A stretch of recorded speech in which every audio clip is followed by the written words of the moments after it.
Oke, salam sejahtera. Terima kasih karena bersama dengan saya di Nazilin Unity Channel. Saudara, hari ini ada satu peguam paling top di seluruh Malaysia, di seluruh media sosial, di TikTok, di Facebook, di mana-mana.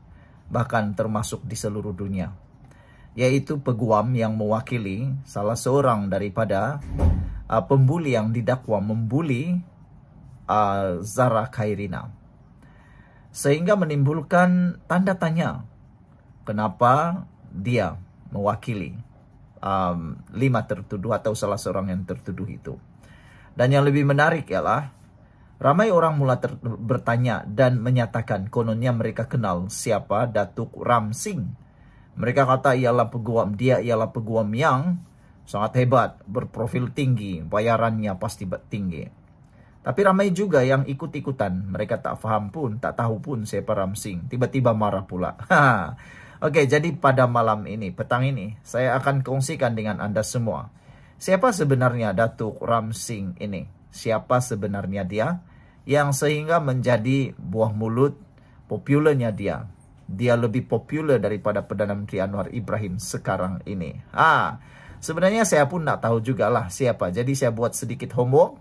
Saya temuilah ini rupa-rupanya identiti ataupun siapa dia Datuk Ram Singh. Datuk Ram Singh merupakan salah seorang peguam yang mewakili seorang remaja yang dituduh dalam kes buli berkaitan kematian Zara Khairina Mahathir. Siapa dia Datuk Ram Singh?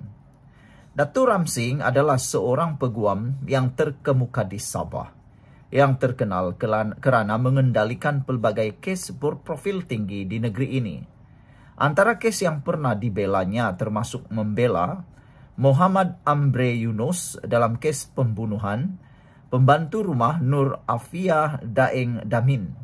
Dengan keputusan Mahkamah Tinggi Kota Kinabalu menjatuhkan hukuman penjara 34 tahun pada 20 Jun 2025.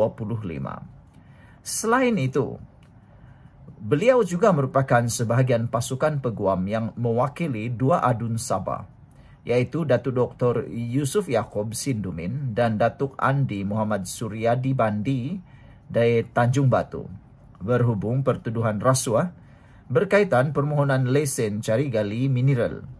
Datuk Ram Singh juga menjadi sebahagian daripada barisan pembela bagi pendakwaan terhadap pendakwa Ebit Liu dalam Mahkamah Tenom sejak 2021. Sebelum kita teruskan ulasan ini, jangan lupa tinggalkan komen anda dengan tanda pagar kami benci pembuli. Ulang sekali lagi, kami benci pembuli. Tapi sebelum itu, saya ingin kongsikan kepada anda dulu.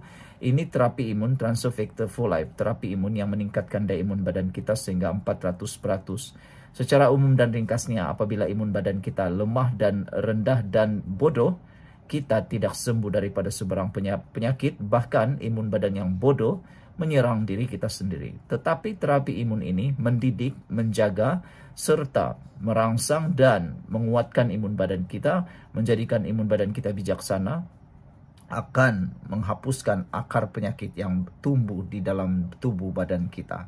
Apabila akar penyakit dihapuskan, maka tubuh badan kita jadi sehat dan kita jadi kuat semula. Dapatkan produk ini melalui nombor telefon saya yang tertera, dan produk ini lulus KKM, halal dan diperakui oleh dokter-dokter di seluruh dunia.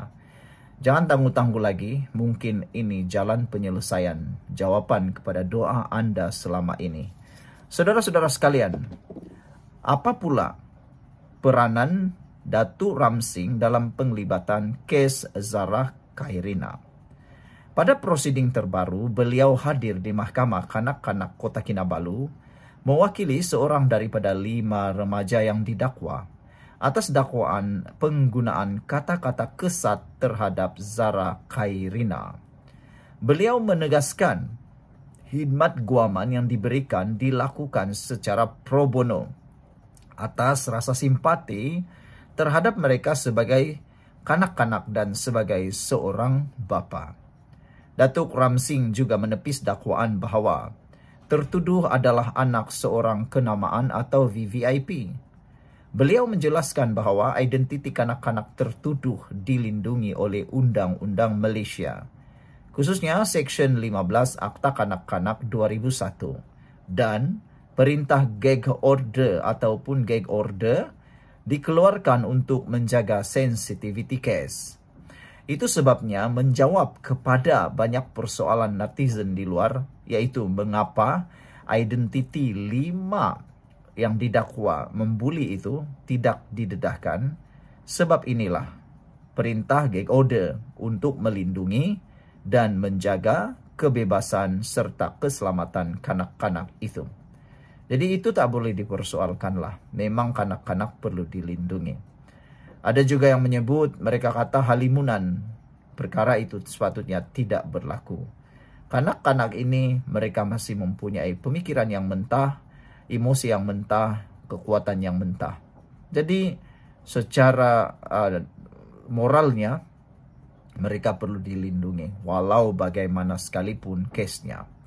Ringkasan profil Datuk Ram Singh, beliau berada lokasinya di Sabah. Jenis kes, pelbagai kes berat yang pernah diselesaikan oleh Datuk Ram Singh ialah seperti kes berat termasuk pembunuhan, rasuah dan pertuduhan berprofil tinggi. Pendekatan profesional beliau ialah bekerja pro bono dalam kes tertentu termasuk kes kanak-kanak dalam hal Zara Khairina. Dan secara pendekatan undang-undang pula, beliau tegas dalam menegakkan perlindungan undang-undang untuk kanak-kanak, termasuk permohonan gag order dan penafian tentang status VVIP anak tertuduh. Reputasi beliau sebagai seorang peguam berprofil tinggi telah pun diiktiraf sebagai peguam yang berpengalaman dan sering diundang dalam kes-kes sensitivity tinggi dan kompleks di Sabah. Secara kesimpulannya, saudara-saudara sekalian, Datuk Ram Singh menonjol kerana profesionalismenya dan dedikasi beliau, terutama apabila sanggup menawarkan bantuan guaman secara sukarela kepada klien yang merupakan kanak-kanak. Jika kamu berminat untuk mengetahui lebih lanjut tentang latar belakang pendidikan atau firma guamannya, Anda boleh melayari Google untuk mencarinya. Buat kerja rumah macam itulah kan. Saudara-saudara sekalian, apapun yang sedang berlaku, kita berdoalah supaya kebenaran dapat ditegakkan, kejahilan dapat dipatahkan, dan yang salah dihukum, yang benar diperjuangkan. Kita tetap menyokong solidariti untuk Zara Khairina. Sebelum kita berpisah, jangan lupa tinggalkan komen anda dengan tanda pagar "Kami benci bullying". Kita jumpa lagi. Bye-bye.